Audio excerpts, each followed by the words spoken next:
If you sit back there, I'm moving.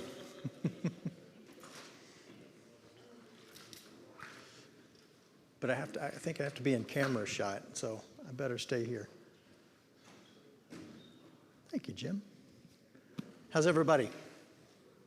Good? Good? All right.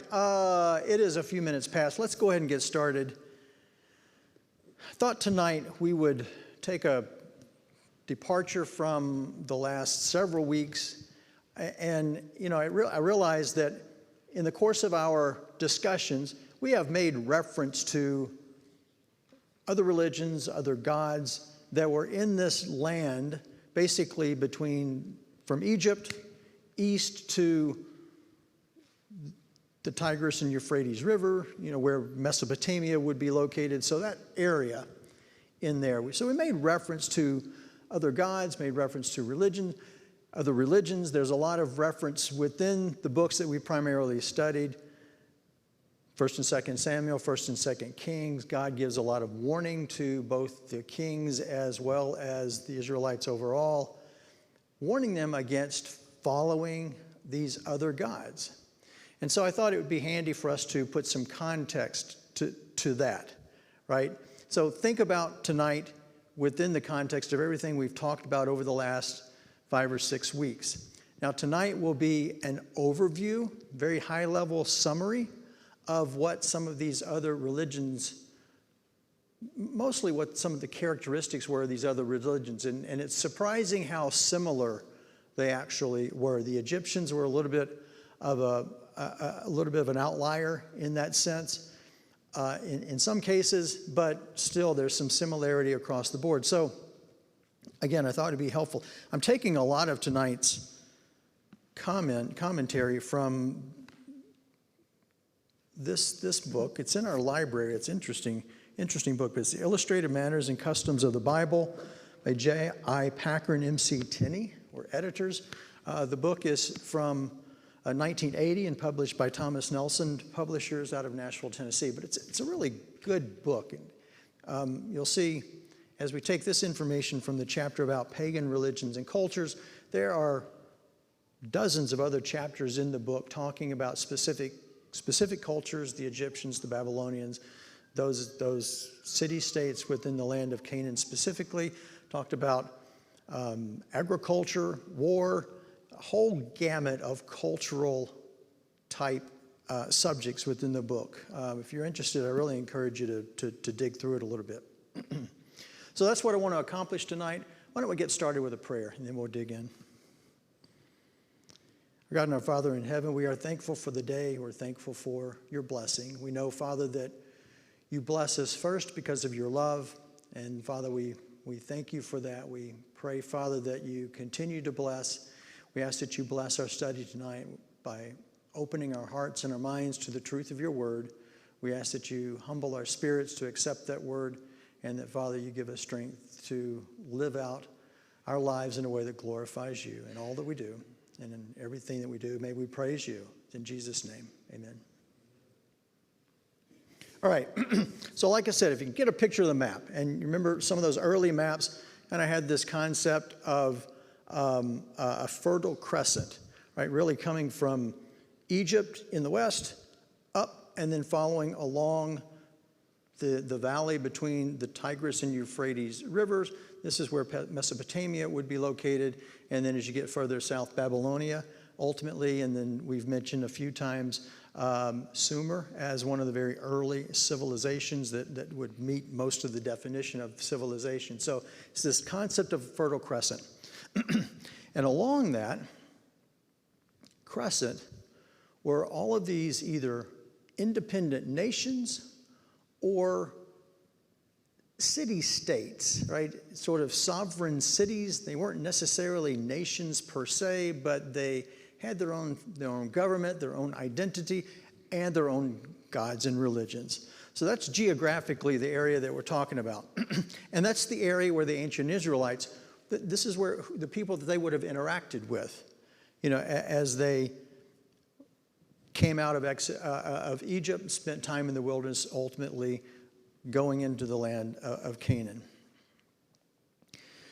as I mentioned in my opening comment, God warned ancient Israel against having false gods, against following after other gods. He warned them specifically as often about that one sin as any, as we've read through it. And so, as we've seen, despite God's continuous warnings, the ancient Israelites continuously disobeyed, and they slipped into pagan worship, or the worship of some of these pagan gods, over and over and over. And so I think that by studying what some of these religions were about, and again, you'll see quickly there's a lot of similarity between them. I'm intentionally focusing on these similarities. You'll see then that at this summary level, we can start to understand how these civilizations, either city-states or the nations, were attempting to answer some basic questions. All right? And I want to paint this word picture in your mind.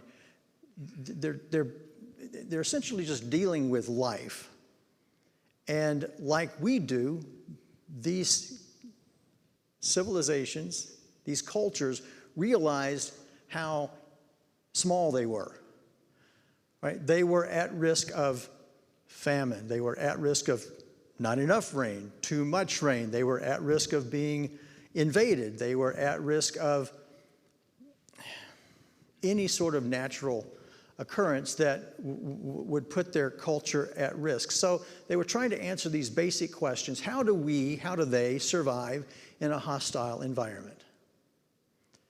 And because so much of that was out of their control, then they looked to these other gods, which were manufactured out of their own culture, created by themselves, as a way to hopefully compensate for those weaknesses.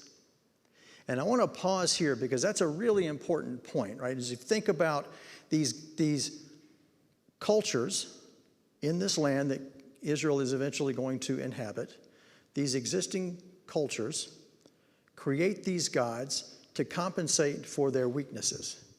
And their religious practices, in one form or another, often boil down to some effort to appeal to these gods in exchange for, or in the hopes of, winning those gods' favor.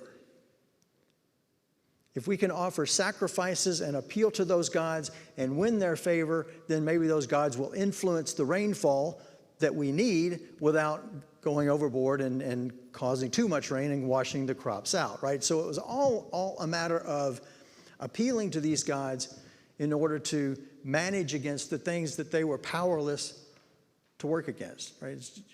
We can't control the weather, neither could they. So these gods were there to manage their weaknesses. Contrast that with the God of the Bible. Again, you have pagan cultures appealing to the gods in hopes for favors. The God of the Bible acted first. God took a people, the Hebrews, in slavery for 400 plus years, or at least in Egypt as sojourners for 400 plus years. These, as a group of people, these were the people least likely to be able to exist and thrive on their own. God chose them to be his people. And then God, by his mighty hand, to draw that phrase, took them out of Egypt. And the Hebrews clearly understood, sometimes better than others, but the Hebrews clearly understood that it wasn't them. It never was them. It was always God. And you know, as I look back on our study, it starts to make more sense that, of course, God would be angry with them when they disobeyed, or of course God would be angry with them when they turned away. And that's the difference between the pagan gods and the God of the Bible. The God of the Bible acted first. There was no effort to win his favor. God extended his favor, and then asked for obedience after.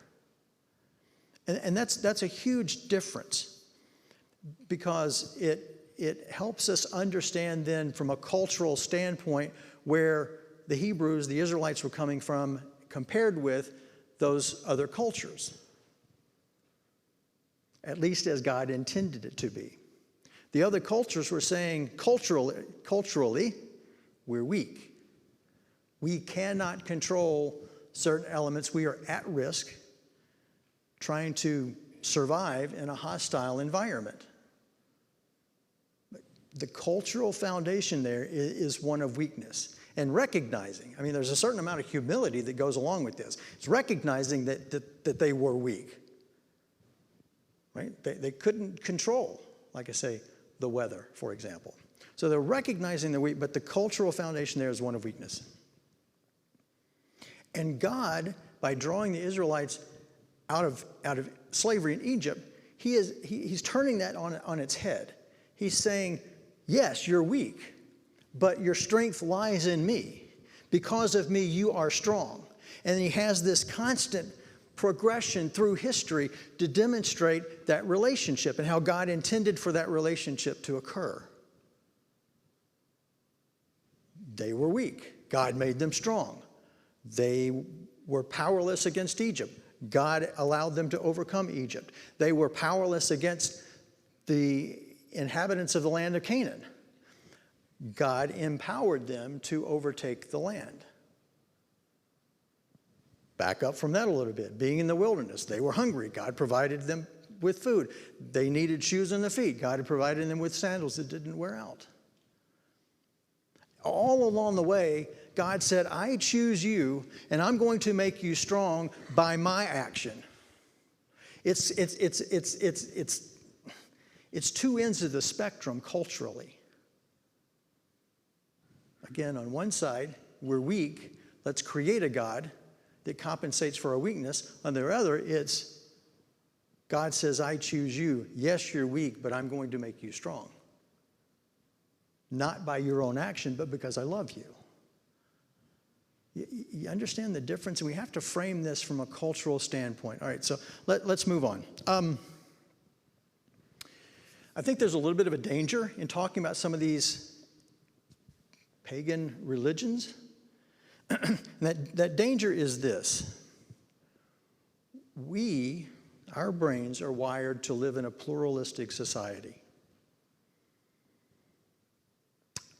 Our brains are wired to understand that you have an opinion, I have an opinion, we can learn from each other, but we're each free to do and think as we wish.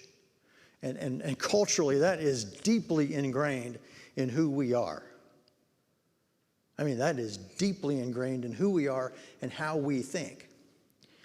So this concept of such an individualist type freedom-based point of view is just something that these pagan cultures, these ancient cultures, wouldn't have understood.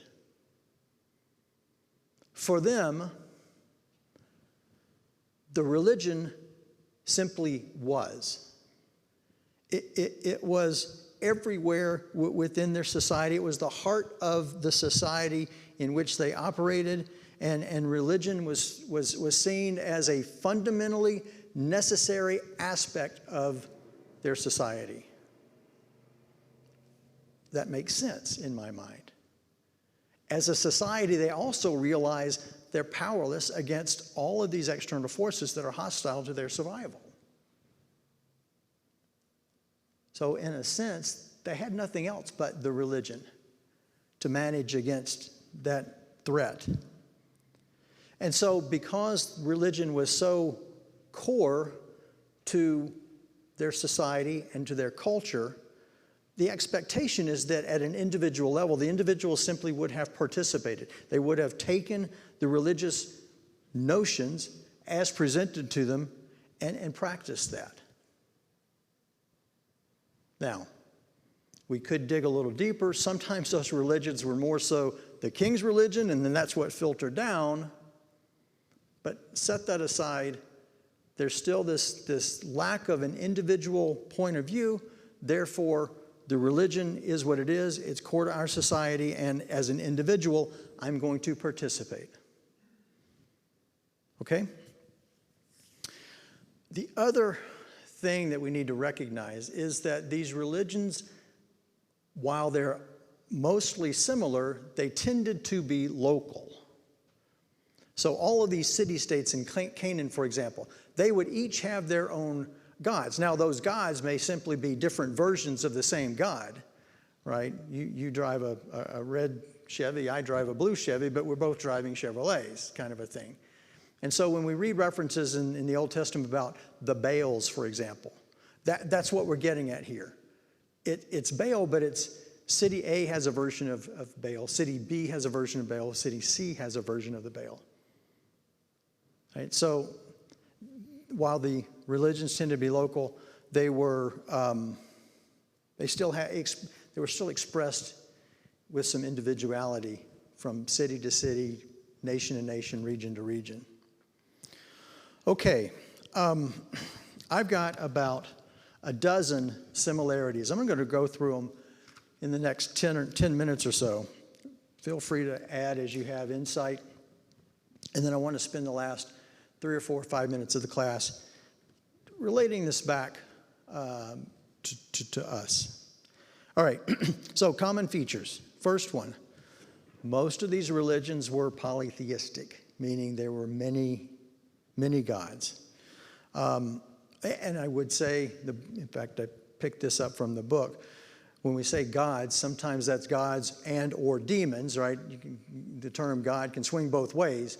But still, it was a polytheistic religious experience.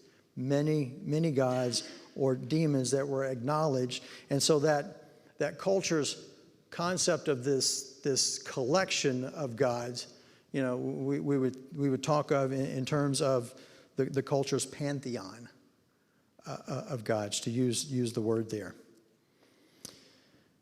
And then once a god reached that cultural status of being included in that pantheon, usually then the god couldn't be taken out. It's like a Supreme Court judge, right? It's kind of a lifetime tenure.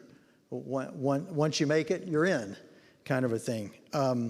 So the concept of divine tenure is there as well. I touched on it a little bit earlier, but this idea that the concept of the deity often remain the same. Now, it may get tweaked from one nation to the next, from one city to the next, but the concept of that God often remain the same. And often the concept of those gods was tied to some sort of natural phenomenon. So this has implications in a few different ways. The religious ideas inherent in earlier cultures found their way into later cultures that had previously laid claim to gods. Were often brought forward either through the evolution of the culture itself, or as one society may overthrow another in times of war, right? A lot of times they would add to the pantheon of gods by through as those peoples were overthrown. Let's see here.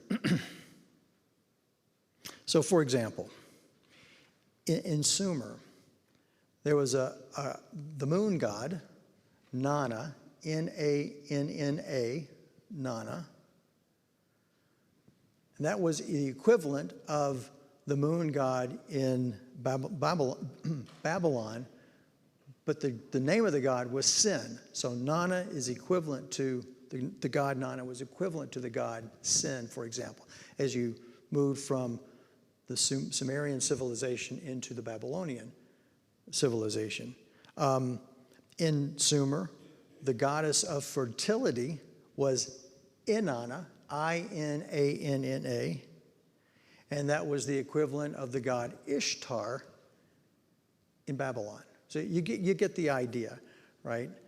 In this case, Sumer because of its geographic location, kind of sort of morphed into Babylon, which as a broader geographic area would have included what previously was Sumer.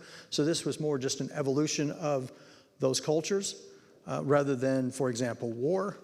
But the concept is still the same. The God is essentially the same God. Now, we also see, and maybe we're more familiar with the Greek and then later the Roman gods. Rome didn't even try to hide it. I mean, they just took the Greek god and put a Roman name on it and called it a day, right? So the Greek god Zeus, which is the sky god, became the Roman god Jupiter. The Greek goddess Athena became the Roman god Minerva, which was the goddess of wisdom. The Greek god Poseidon, god of the sea, or sea god, became the Roman god Neptune, right? We're a little more familiar with those names than we are some of the earlier civilizations. And like I said, these, as you can see here, just with these few examples, these gods were all associated with natural phenomenon or the sun itself, or the moon itself, right? And then the natural phenomenon, rain or wind or whatever. And actually, this continued for quite a long time. It wasn't until quite a bit later in some of these civilizations that gods were added that tied back to concepts, say, of love or of justice. I've got some examples to share with you a little later on. So that does come down the road, but it's quite a bit later.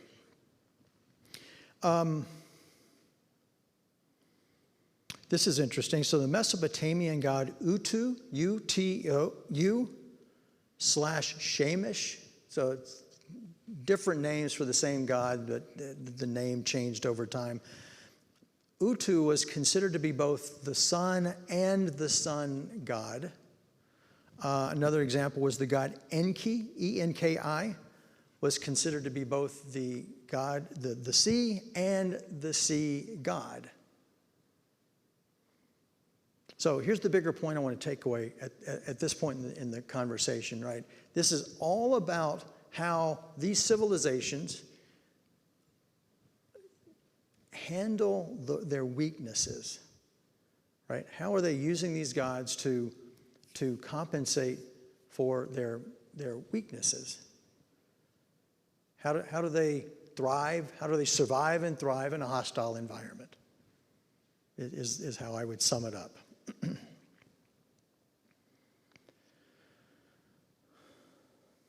Yes. You may be at the point here already, but Paul talks in Romans 1 about the fact that God is disappointed with them, and he's probably easier just to read it, but it says in verse 21 and after, because although they knew God, they did not glorify him as God, nor were thankful, but became futile in their thoughts, and foolish in their hearts were darkened. And then professing to be wise, they became fools, and changed the glory of the incorruptible God into an image made like corruptible man and birds and four-footed animals and creepy things. And it just goes on and on. This is historically what man does, right? He places everything in place of God. We still do that today. We do. I'll sum it up. This is what man does. They place anything and everything in the place of God, whether you're talking about these ancient cultures or ourselves. That's right. That's right. Now, why we do that, I guess, is a question for a different class, or 3/4 worth of class. That would be a big topic to dig into. But I guess I agree with you, first of all. But I got to be honest. Put yourselves in their position. You need it to rain, but not too much. Grasshoppers are fine, but you don't want too many of them. There's nothing that you can control, and your survival depends on all of this going just right at just the right time. I can be a little bit sympathetic to it, Mark.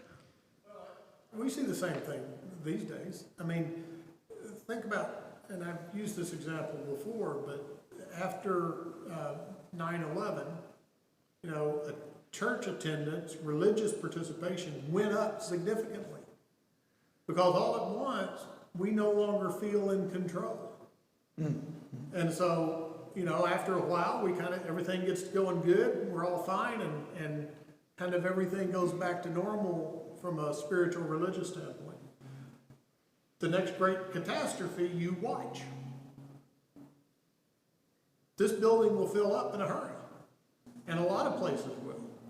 It's just, that's the nature of man. When we get to the point that, wait a minute, there's something else here that I can't control, I need to go look to a higher being. But as as everything gets all right, then, we go the other way. Agree, right? So when we realize we're out of control, that's when we turn to anything that helps us understand or helps us at least give the illusion that we have some control, or at least assistance. Yeah. Not only that, there's another piece to it, which is with another God, there's nothing that's really expected of them, right? They can make up this other God or whatever it is they need, but they don't have to follow his laws, right? Whereas with God, he gave them what they needed. He just asked that they follow his laws. Even when Elijah went up with the prophets of Baal, and they did their thing, and he just, God gave him what he needed, right? But he was a follower, and with these false gods, you don't have to be a follower. You don't, but it's clear when you dig into a little bit, it's clear that while it may not be this concept of obedience in the same way we would think about it, there was clearly a concept of sacrifice, to the point of sacrificing your children. But a lot of and one of the characteristics that's almost universal with the gods of these cultures is that the gods, because they were created by the culture itself, these gods were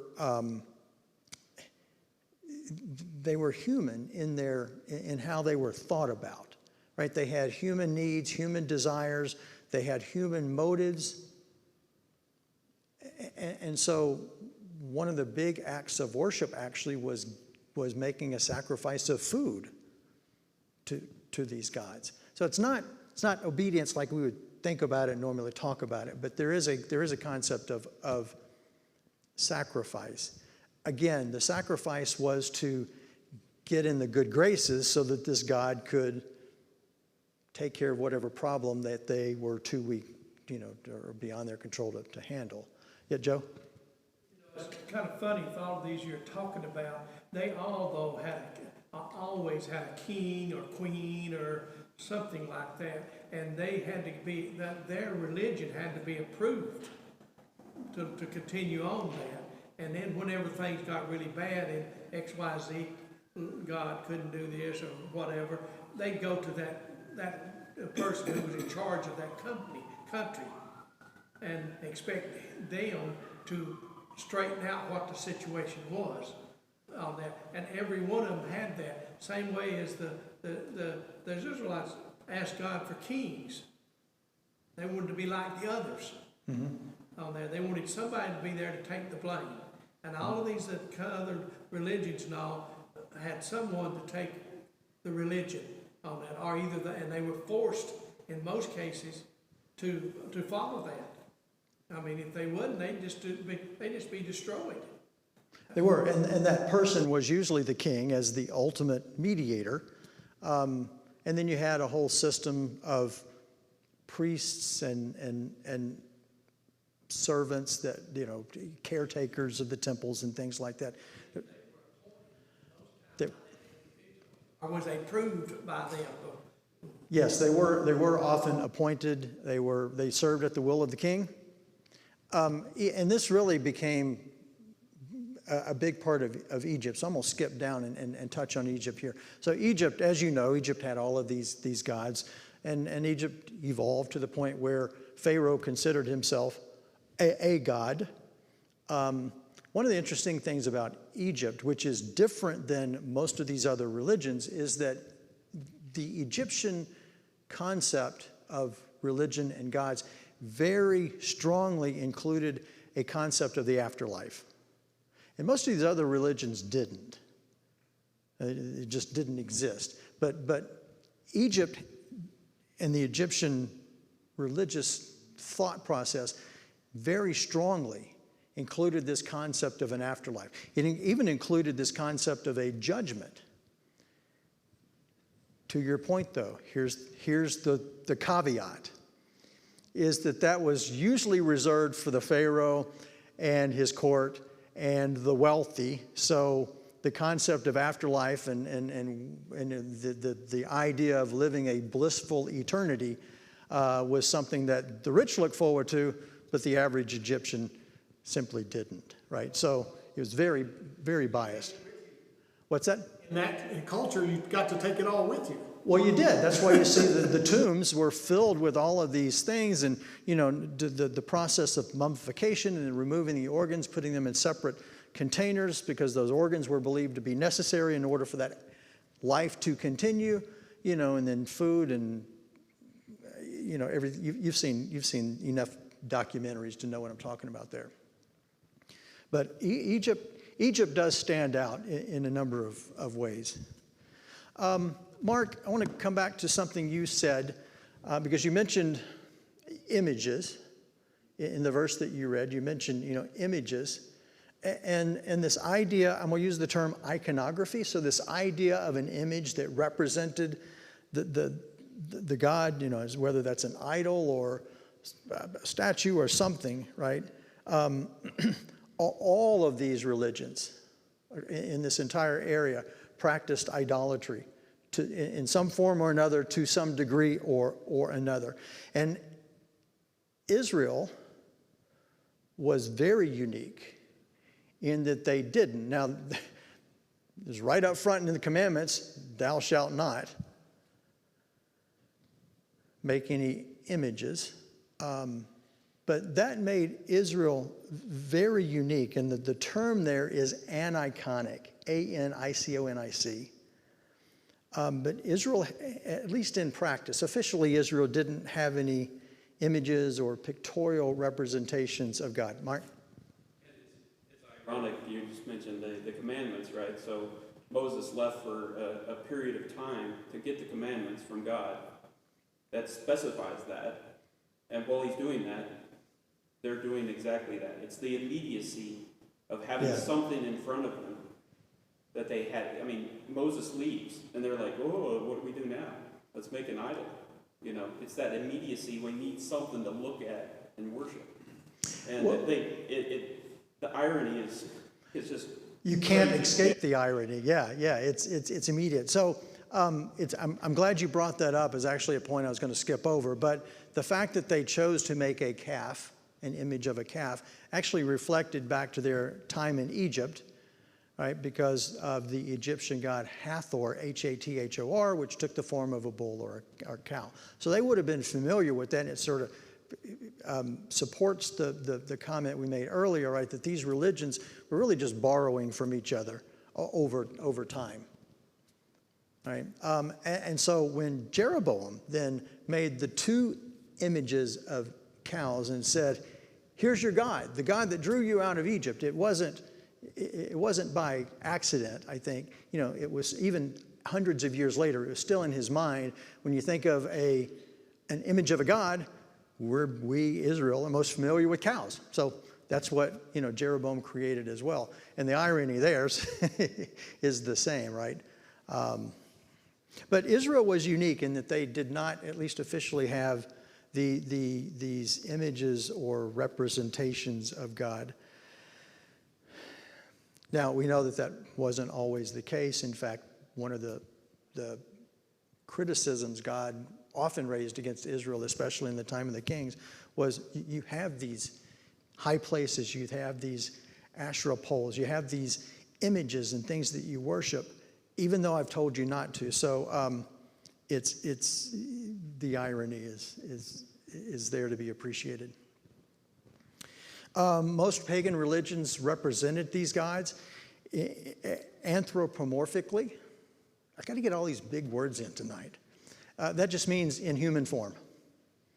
And so to the point where archaeologists sometimes have a hard time, if they find a statue, they have a hard time figuring out, is this a statue of a god or is it just a statue of a man? Usually the gods are represented holding weaponry, or maybe they can tell by some of the clothing that the representative is wearing. So they do make an educated guess, but if they're honest, they will tell you sometimes it's hard to tell if it's intended to be a statue of a god or a statue of a man. Now, again, Egypt was a little bit different. Egypt would sometimes combine an animal form with a human form. So, for example, the god Horus was a falcon-headed man, or the god Sekhmet, and I'll spell that Sekhmet, was a lioness-headed woman. So Egypt, again, was a bit of a standout, but still the same idea. There was a clear human form in how that was represented, which makes sense. These are gods that they created for themselves. These gods were created by them, so they simply represented what they knew. To further the point, you've seen representation of Greek and Roman gods. They look like a guy wearing a skirt throwing a lightning bolt. It's clearly a human form. So I'm going to pause here. The fact that these gods were represented in human likeness actually does raise some questions that are, I think, salvation related. Here's what I mean by that. These gods were essentially amplified humans. Okay, if we use that as a term. But they had the same needs as their worshipers. They were human. They needed food. They needed sustenance. They had desires. They had squabbles and family feuds and, all of that kind of thing. They usually had some moral failure, right? And that the gods were never considered to be perfect, which is different. So then contrast that. If this is a God that man has created, how could there ever be a sense of salvation except that salvation would be self-derived salvation?